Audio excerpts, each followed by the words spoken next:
stop working in the business and start working on the business. I think a lot of people, especially new guys, want to do everything themselves, right? So they want to be in the business doing all the day-to-day stuff, but you're never really going to make it anywhere if you're doing that all day. And also another thing, you don't have a business you can sell. So if the idea is to exit at any point, you don't have that product because you are the product. So unless you're selling yourself, you just don't have that. So Keith, how's it going? Awesome. How are you? Awesome. Doing great. Life is good. It's getting cold out here. A little bit of fall weather right now here in Colorado. Snow yet? No, no snow. Not yet, man. Not yet. Yeah, let's get right into it, man. What do you got as your number one thing of your three topics or your three, I guess, points on how to get out of a business and get on the business? Anyway, quit obsessively checking your email. We all do it. And with this entire topic, I just want to share to everybody. Everybody fails at this every day. I do. I know you do. Even the big guys that are out there, they look really good, but even the big guys, the CEO of major corporations fail at this. So it's something to work on, but it's okay not to be perfect because no one is. So number one is turn off your email. Get an app.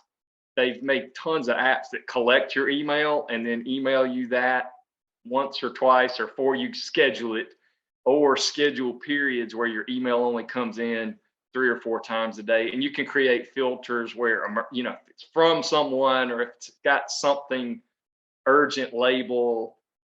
I believe Gmail even lets you do this natively without having any extra software. Yeah. Awesome. It leaves you more free time to focus on other things. So that's number one. When you get out of a business, you're thinking, I need to hire people to take the job from me, but I can't afford to pay all these people. So my number one point is virtual assistants. Hire virtual assistants. You can find them on Upwork, Fiverr. These are websites, by the way. You can go to Upwork and you can hire somebody to do maybe like administrative work for you. They can come in, they can do data scrubbing. Let's say you have a big spreadsheet that you need cleaned up, go into Upwork. There are hundreds of people who will clean that spreadsheet up for you. So now I understand hiring new people is a little bit difficult. So what I do is make videos on everything. So make a video describing every single part of your business. That way, when you see you have a task that needs to be done, you can give that to the virtual assistant and they can perform the task, right? They have the video always there to help them. Well, let's say they quit. Well, you still have that video for the next person, right? So every single time you have this task or these things needed to be done, all you do is say, hey, I'm looking to hire this. Here's what I'm willing to pay. Here's the video. Here's how you do it. And they'll do it and you're done. Segregate your calls if possible. If you have a business that takes a lot of phone calls, which we do, and in the past we've had other businesses that took a lot of phone calls, do not give everybody the same phone number. It is so cheap to go get separate numbers that all direct to one phone. And I'm talking to the new guy here. I know when you grow your business, this doesn't apply to you, but the new guy, get separate phone numbers. Go get what's called a Voip phone number, VoIP. Look them up. They're cheap. VoIP.ms is one of the cheapest places I found to use. I know we've used them in some of our businesses. Yeah. And segregate those phone calls, because if you're answering every phone call, what's going to happen is you're going to be in the middle of something extremely important that's going to make you money, maybe hopefully thousands of dollars, and you're going to get a phone call about something stupid. Hey, I didn't understand this. Can you make that? Okay, thanks, man. I just wasn't sure. And you spend 5 minutes talking to a moron about something that didn't make any sense. So you gave 5 minutes to someone for free versus 5,000 that you were working to earn. You traded 5 minutes for free for the 5,000 that you were potentially about to get. Segregate your phone calls and give people separate phone numbers. That takes minutes to set up. It costs pennies literally to do that. Okay. My number two would be to outsource your billing. So outsource your billing. You don't want to be collecting checks, having people come to you with cash every day. So what you need to do is find a system that will automate everything. So they get a bill, they get a link. Let's just say they get a link. So your customer gets a link to whatever the billing service is. They log in with their own credentials and they do the work from there. They enter their credit card information. They see everything on their side. So you're not having to mess with this. And you don't have to hire a full team to handle your billing. It's literally automated. You can get monthly payments from that.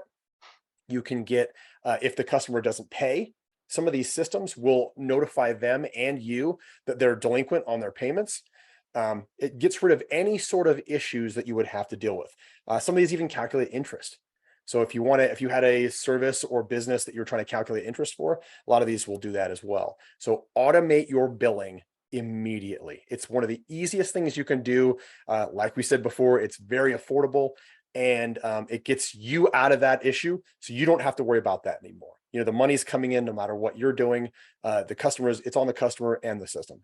Find software to help you manage your business. Find some type of management software. Yeah. So to your point, the billing, when you're new, the first question you ask is, how much is this going to cost me? How much does this cost, man?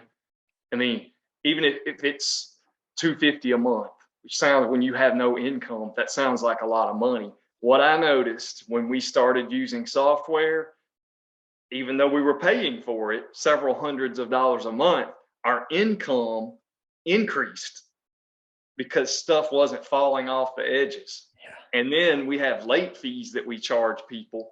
It just automates that. Instead of you having to make a decision and having emotion about charging late fees, the system automates it. And it's amazing how many people live their life and they just pay late fees and they never question them. Yes. But you, as the owner, the manager, the landlord, the boss, whatever, you see it through human eyes and you want, oh, I don't know if I want to charge them that $10 late fee or $15 late. So when you automate it, it doesn't become optional, it becomes automatic. Yes. So find some software to let your life get easier. It is get a bookkeeper. To have your numbers in front of you at all times is essential. You don't want to have to be going through your bank statements, you don't want to have to try to build your own profit and loss statement off the top of your head every single day. You want that stuff to be able to be seen right away. And why do you want that? Why do you want to be able to see your numbers all the time? Sometimes they're not very nice and you're like, I'm really doing bad. But that's good. It helps you strategically prepare for where your business is going, right? If you're losing money, well, where are we losing money? I can look at these numbers right now and I can see, okay, we're losing money. Oh, wait, look at this line item right here that my bookkeeper did. Looks like we're spending a little bit too much on this particular product or this service that we really don't need. Let's get rid of that. Boom, now you're back up.